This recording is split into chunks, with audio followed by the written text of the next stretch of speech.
बिस्मिल्लाहिर्रहमानिर्रहीम। आज अल्हम्दुलिल्लाह मैं इस वक्त मक्का मुकरमा में हूँ और हरम शरीफ में अभी उम्रा करके फ़ारिग हुआ हूँ। मैं आज ही पहुँचा हूँ यहाँ पर और मकसद ये है कि जिस तरह आम लोग हज करते हैं, मैं भी उसी अंदाज़ में इस वक्त अल्हम्दुलिल्लाह हज का प्रोग्राम है। जब ऑपरेशन शुरू हो रहा था तो उससे पहले ही मैंने एक प्राइवेट कंपनी से एक पोर्टल बनाया था जिसमें कंप्लेंट डायरेक्ट मेरे पास आएगी।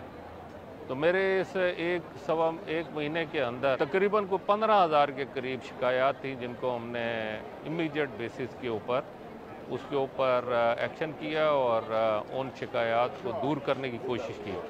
इसमें से मैक्सिमम बहुत मामूली कोई रह गई हो तो मैं नहीं कह सकता, लेकिन ज़्यादातर शिकायत जो है वो हमने ख़त्म की। और ये पोर्टल जो है अभी भी फ़ाल है और इस वक्त इस्लामाबाद में वहाँ पर हमारे लोग जो हैं उन कंप्यूटर पे बैठे, किसी की अगर कोई शिकायत आती है तो वो फ़ौरन मेरी तरफ डाइवर्ट होगी। और इस वक्त मेरी जो जर्नली यहाँ पर लोगों से मुलाकात हो रही है तो बहुत सारे लोगों ने इत्मीनान का इज़हार किया है। एक ख़ातून इधर मुझे मिली थी जो गुम हो गई थी।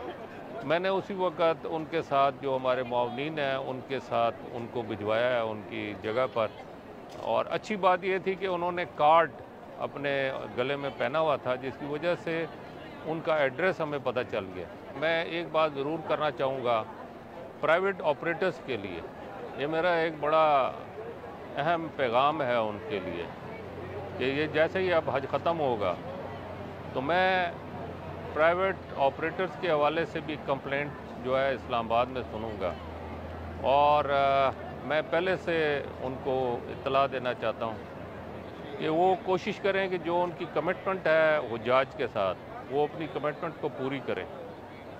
और अगर हमारे पास कोई सीरियस शिकायत आ गई तो मैं समझता हूँ कि हमें मजबूरन उसको ब्लैक लिस्ट करना पड़ेगा, उसके कोटे को ख़त्म करना पड़ेगा और ये होगा।